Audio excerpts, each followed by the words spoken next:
join us today as we trim this triple trunk and back into shape actually. So join us today.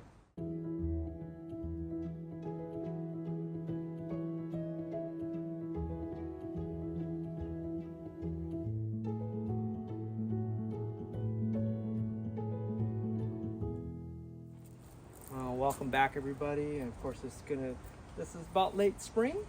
I let this, I don't think did I show you guys this repot? I don't remember what video we did so far, but I repotted this triple trunk this winter, and I just fed it, let it go, and then this is where we are right now.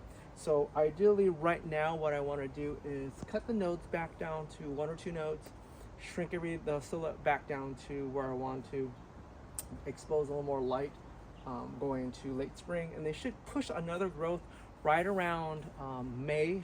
Usually for me actually my maples pushes 3 distinct growth. 1 in spring, like early spring right now. I usually let it harden out.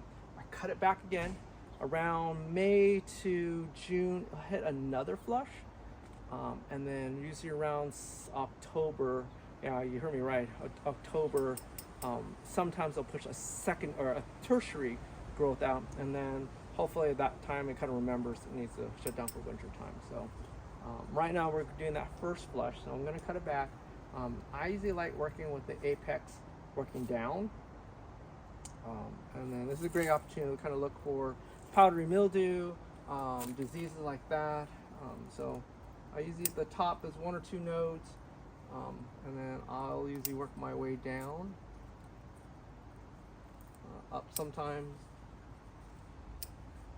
depending on the flavor or and sometimes I'll cut some of the tops off so I can expose a little more light.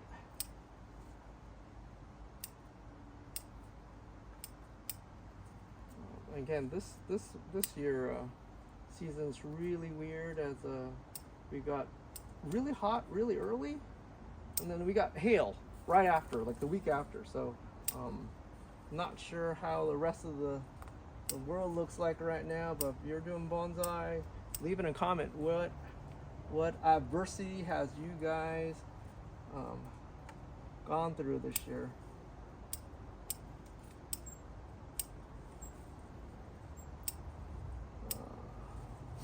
Unlike I call my hedge maples, they're really not hedges, but it's this growing habits.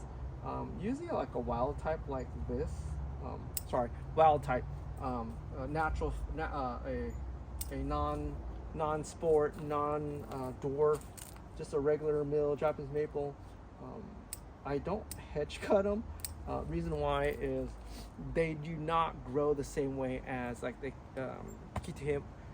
Korehime, Shishihime, all those dwarf varieties. They do have a habit to self reduce. So the more foliage you have, the smaller leaves get, the smaller inner growth grows. Everything divides a much finer reduction compared to regular Japanese maple. However, the regular wild type, the regular run-the-mill Japanese maple is much stronger in the sense that it will push long, strong growth in areas where are really sparse. So, and these are just anecdotal evidence that I have, little journal entries, and of course these videos that you guys are watching. So.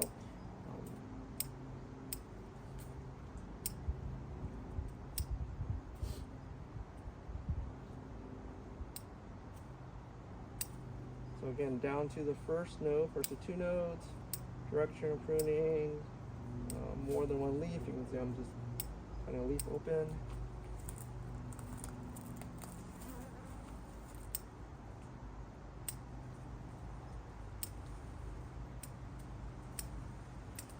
That's pretty much it. Just kind of rinse and repeat.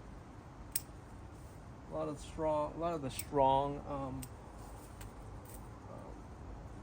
what do you call these things? Strong branches. I'll cut back and reduce them as close as I can get to the trunk line. They get pretty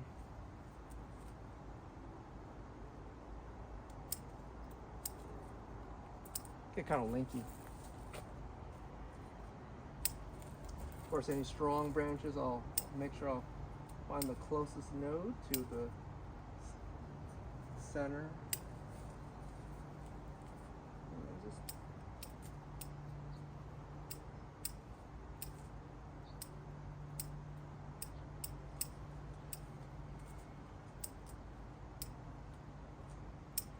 Alright, I'm going to get flack right now because someone in the comment, if you're still watching so far, you're going to say, but Tom, shouldn't you leaf prune all this stuff in early spring?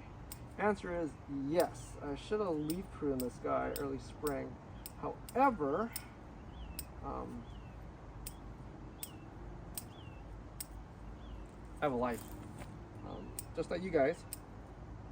I have family, I have my career, so a lot of the stuff gets pushed to the wayside. I think when the year I retire, I think my trees, well, the year I retire, I might sell all my collection and say hell with it, and then get down to like 6 trees. Or I'm gonna be really good doing this stuff, like 24/7, living as my famous co-workers. I'm living the dream, baby, living the dream. So I'm hanging out with my buddy too much, though. I might have to wean myself off his euphemisms here. Anyways, that's what I'm gonna be doing until I'm done trimming the whole tree, and then I'll go back and I will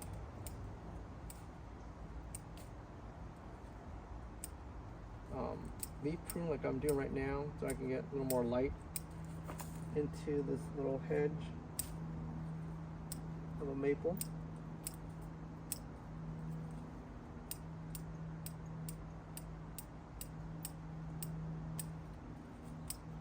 Help if I get my glasses though. Anyways, what I'll do now is I'll turn the camera around. I'll do a time lapse just to speed this along, and then I'll come back. I'll kind of conclude this with you guys. So stay tuned. Stay tuned there.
Alright, what do you guys think so far? I thinned it out about more than 50%. About 50%. You can see some of the structure still. I might go back and thin it again. But we're getting to that, that late spring heat at this point. I'm gonna keep my eye on it, open it a lot more. No powdery mildew, that's a good sign. No infestation of any sort. A lot of the wounds are slowly heating over. I went back and I did cut back some of the thicker branches, a little coarser branches, to kind of bring that back into silhouette. I did clean up any of the dead branches in the way. And then anywhere I had some congestion of foliage, what I did is I reduced it down to 50%. So when I had 2 leaves, I cut off one of them, each of the branches, and then that's pretty much it. If you guys watch this video up to this point, thank you for watching. Like and subscribe as normal, and I'll see you guys next time. Bye bye.